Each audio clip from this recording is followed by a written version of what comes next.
Come on, take a seat. Hey, Ron. How you doing, Ron? Surprise, surprise. It is a surprise. How are you, buddy? Very pleasant surprise. How are you? Good to see you again, man. see you. That's Tammy Absolutely. Pescatell, a funny comic. How are you? Nice to see you. I'm Jim, Yeah. really good actor. He's a closer for sure. He constantly tries to sell himself And why to not? And why not? directors that come in here. You look, Yeah. you look thinner. You look good. I'm, you know what? I'm doing a movie called Heart of the Sea, which is a survival story, a true story, and all the actors are on a reduced diet. Now, I don't have to do this thing. Oh, man. But somehow it's a pretty good influence. It's with Chris Hemsworth. Everybody's Sure. very. Oh, what's the Ben gist Walker. of this? It's actually based on the events that actually inspired Herman Melville to write Moby Dick. Oh, wow. Which is a whale ship was sunk in 1820, and the survival story is the one that was a big story, of course, in its era, but nobody knows much about now, and it's a pretty remarkable adventure story. So what exactly is that? What are you eating? Well, I'm just being a little healthier. I'm just being a little healthier. That's really just a eating little less less of everything and a little more exercise. That's It gets about addicting though when people start to notice it. It feels kind of good to hear like a nice compliment, and then you're like, yeah, I kind of want to Are keep you going fishing with for one, Jim? it. No, Yes. no, but I mean, obviously, Next step, anorexia nervosa. body dysmorphia, hating yourself in the mirror. It's a nice road you're on. We didn't know we were getting Ron Howard today. You were in the building, I guess. and I'm here today. Is that you cool. filming outside? No, not at all. No. Oh, yeah, there They are probably people all filming the actors outside. probably sit up straighter when they see him walk by. There's a screening, Project Imagination, 10 short films, and I've been sort of a part of this. This is the second season of this project. Canon sponsors it, and it's been it's been really a blast. And last year, my daughter Bryce made a movie, and it was a situation where the concept was people send in photographs for various dramatic categories, a setting, character, and so forth. And then those would get winnowed down by the public. And then finally I would select one photo for each category. And then in this case, last year, Bryce had to go take her inspiration from that, make a movie. And she wound up, it's sort of an academic experiment or a cool creative experiment. She wound up making a very personal, very interesting movie. She even got on the short list for the Oscars last year. They decided to do it this year. And this year they got 5 celebrity filmmakers, but people who are not known as directors or haven't directed very much yet. And then they also opened it up to the public. So tonight they're going to be 10 films, and not only is it Eva Longoria and Jamie Foxx and the other celebrities, but it's also five filmmakers who just took it upon themselves to look at the photographs, take some inspiration from that, make a movie. Hundreds and hundreds came in. Yeah, I saw the commercials that were running for. Bryce and I were the asking for the judges movie. on that, and we were absolutely blown Really away good? by the creativity. And that's honestly what I really like about the whole project. Is it's terrific if Jamie Foxx gets to make a movie, but it's not surprising if it's cool. Right. But when you get these movies coming in, ambitious movies, really incredibly creative, incredibly entertaining, and you realize that that's one of the things that technology is doing. Isn't it amazing what's available to the amateur or layman as far as technology goes? Stuff that wasn't available to professionals just a few years ago. Well, and the whole thing is kind of blending because, on the movie Rush that's out right now, the Congrats, by the cinematographer. way. Oh, thank you. Seriously. I really had a great time. You got to be proud of that bet. one. Yeah. Oh, thank you. Appreciate But it. anyway, sorry. Well, part of our challenge was to try to, recreate this world in a very authentic, very personal, intense, particular sort of way. And we wound up using cannons a lot. Not because I came in and said, we got to use cannons, but Dodd Mantle, who is extremely experimental and did a fantastic job with Rush, really pushing the envelope. And he always has using technology. And among his tools, and a great solution for a lot of our problems turned out to be the Canon professional models. And so it's the two worlds are kind of blending. No big Panaflex or. Not so much. Something like that. Not so much. It is amazing. We had all kinds of cameras. I mean, I bet, and again, that's what was required. And it was an interesting challenge because speaking of technology, we used every tool in the contemporary movie maker's kit to try to hopefully make audiences feel like they were just transported back into the 70s and experiencing that world and those characters. So it was a tremendous creative challenge, and it was it was made a lot easier due to technology. Have you seen technology hurting the storylines at all, or hurting some of the writing in movies? I don't think so, and a lot of people say that, going back to when digital editing first really, came in 15, 20 years ago. I personally don't, but my mind sort of is attracted to variety, options. That's why I make a lot of different kinds of movies. Absolutely, to me, the whole thing's kind of an exploration. And so anything that makes the creative process leaner is also then naturally becomes more personal. And so for me, I'm feeling that I can get to what was in my mind a lot more often now than I could even, 8-10 years ago.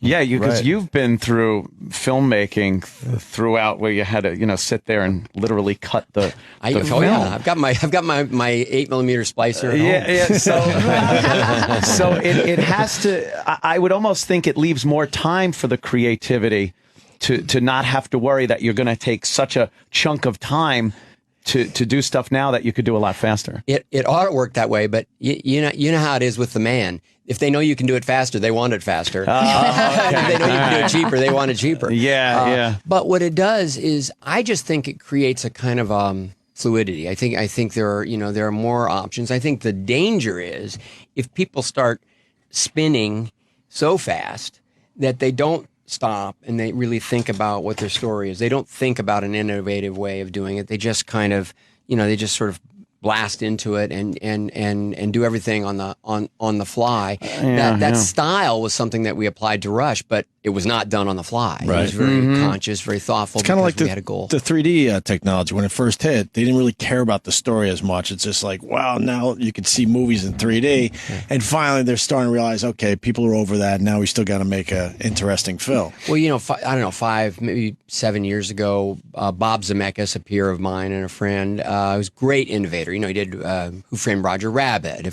Forrest Gump, Back to the Future movies, always pushing the envelope visually. But he gave a great quote, which he said, soon audiences are going to recognize that visually anything's possible. Right. And what's it going to mean? It's just going to bring everything back to story and character. Perfect. And what does it all add up to? You could look at them. I mean, there are movies that are visually amazing and they're not good movies because the story is terrible, and vice versa. There's great stories that use barely anything as far as effects go, and that's great. So it's always story driven, I think, is the most important thing. With that said, did you see Gravity? And what do you think? I haven't seen it. I've been You working. haven't seen it? It hasn't opened in Europe yet, and that's where I've been. Oh, okay. And so I've heard nothing but great things. I think it's visually going to be just amazing, stunning. I think it's a fantastic fall shaping up, and do you have a love-hate with movies like that? Like, because if it's one that you haven't done, you're like, that's great. Oh, I hate it because it's hard to watch it. Well, Rush is a lot about rivalry, and so I've been thinking a little bit about this as it relates to, anytime the award season comes along, Rush got a lot of good reviews. It makes you, wonder, are you on the bubble? Is the film in the mix? You do care about that still? Of course, because it's a matter of pride, Sure. and it means a lot to the movie, and it means a lot to the people. In this case, the editors did stellar work. The cinematographer, fantastic work. Yeah. Hans Zimmer's score is remarkable. So there are a lot of categories. Daniel Bruhl, who played Niki Lauda, is just did amazing career level work. So you're not only rooting for the movie, but you're rooting for those people as well. But of course, so you look at it and you see a great movie, and I'm still very much a fan. So I don't see it and start resenting it. It's the car ride home where I say, what does that person know that I don't know? Damn it! Howard, get with it. But you've worked with Tom Hanks, obviously. Yes. Did you see Captain Phillips? Captain Phillips is great. Yeah. Really, really. I did see that. That opened. The end, what he pulls off in that. Examination. Don't give it away. Don't give anything away. I won't. I'm just saying it's Wilson amazing. Came back. That's all you have to know is, Tom Hanks is he makes it look kind of easy, but he's a dedicated artist and he's a great talent and a great guy to work with. But what a year Broadway, Captain Phil. You know, I mean, he's been given a lot of accolades, but he deserves everyone that comes his way. You've worked with him early in like Splash, and then later on in Apollo 13.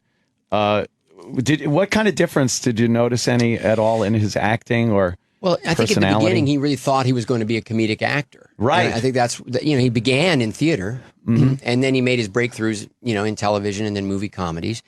And it had been about 10 or 11 years. We stayed friendly and I certainly saw all of his movies and I saw what was happening to him, his broadening, you know, the kinds of roles he was tackling. But when I started directing him in Apollo 13, it was interesting because the moments in between the dialogue, the moments in between the scripted, intentional, planned ideas were suddenly rich and really alive. And to me, that's sort of when he was, and it was happened prior to Apollo 13, he had become a great, great screen actor. One of those guys that holds the screen because there's more going on than just what the writer wrote. Yeah. There's parts of when you watch him act that you can tell it's him. It's an odd thing. There's this sense of humor that he has. There's a scene in Apollo 13, as a matter of fact, when they're having that argument on board the ship, and then he has to talk on the radio, and he goes down real low, back in control. And that was so Tom Hanks. It was kind of a funny moment, and I thought that was really good brilliant. acting is supposed to be, bringing you into the character, which is. Yeah, I mean, know. isn't it really? I know, no, trust me. well, it's We just know radio. Tom's also a good writer and he's a good director, and so he's as all the great actors do. They not only know how to bring their character to life, but they also really understand what's going on, and they have a good communication going with the director, and a real sensitivity to what the movie needs. And the best actors not only show up and do a great job with their role, but they also know how to ask, you know, smart questions, tough questions, and keep sort of, they're sort of a creative X factor on a movie. So, you know what, I feel the best method of acting is I like to let the other person finish their dialogue, and when their lips stop moving, I fire my line. He mouths their dialogue. I know you're bullshit, my line. That's it. Hand me a lollipop. Oh, my God. But I want to ask you a question. With all this chaos that's surrounding some of these young child stars that have ascended into adulthood and had all these problems. You are the epitome of the child star, but the success story. What do you think was the difference for you? I mean, I love how your brothers we just watched The Grinch, talk about a kid. We watched The Grinch last night and you see Clint and we just see all the, it's just thanks. great. I love that you guys. It is Tranya, Captain. I've got to tell him. I love it. Hopefully Clint hears about this. I'll tell him. I'm going to email Clint. That's my favorite part of just to find him and all that. He's great. He's a really, really good, strong character actor. And look, we our parents were terrific and did a great job. I don't really know because this is just my life, and it's except that I know I always liked it. Yeah. I never had confusion over it. I never had ambivalence about, is this really what I want to be? And this would even, even when, not to go to some play, but when you're adolescent and you're struggling, you're not getting as much work, and bullies are teasing you, or kids are are hassling you. They used to sing the Andy Griffith theme song while I was at the free throw line trying to shoot free throws for the opposition team. Just miss it, Opie. How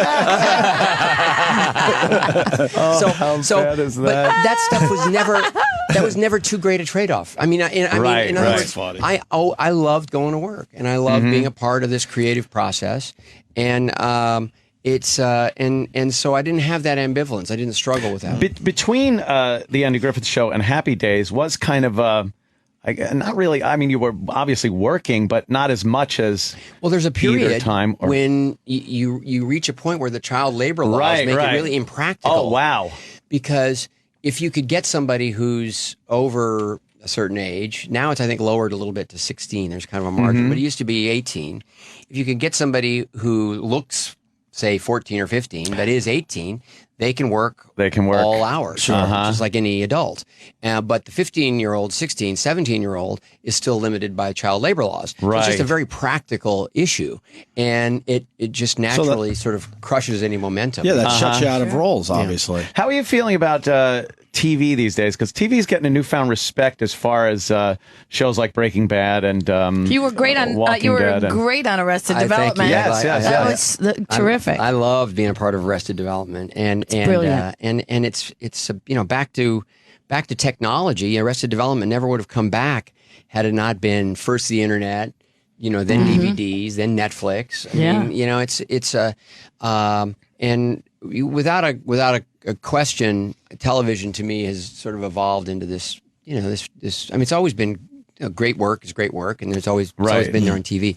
But I love what's happening there. As a filmmaker, it's I'm sure you see it's gotten a newfound respect where legitimate actors, let's say, are willing to do TV. For one thing, they've shortened the schedule so that actors don't feel like they're signing their entire career away if they on commit some to kind of a treadmill, series. And writers as well. And also, again, back to technology. The television shows are able to operate on a reasonable enough budget and yet be a little more cinematic, a little more ambitious. And cable has allowed the freedom for them to be as authentic and true to life as movies. So we're no question we're in a whole entertainment, technology, social revolution, and there's some. It's exciting on a lot of levels. It's daunting on a lot of levels. It's upsetting the economy in certain ways, and so it's. I don't know if people in the middle of the Industrial Revolution or the Renaissance knew what was happening to them at the time, but in hindsight, but we're in it. Yeah, it's exciting. Just gotta go. Oh man, Roland's freaking out. This was a nice surprise. Thank you. We love having Yeah. Farhan too. We want to plug P1. Am I saying that right? P110 goes live on Yahoo's screen. Yeah, P10, right? Oh, P10. Okay. Project Imagination, spelled with a 10. Oh, that's great. What a dope I just sounded like. Letter number. You were blinded by how pretty she was. That's all. That's all. Thank you.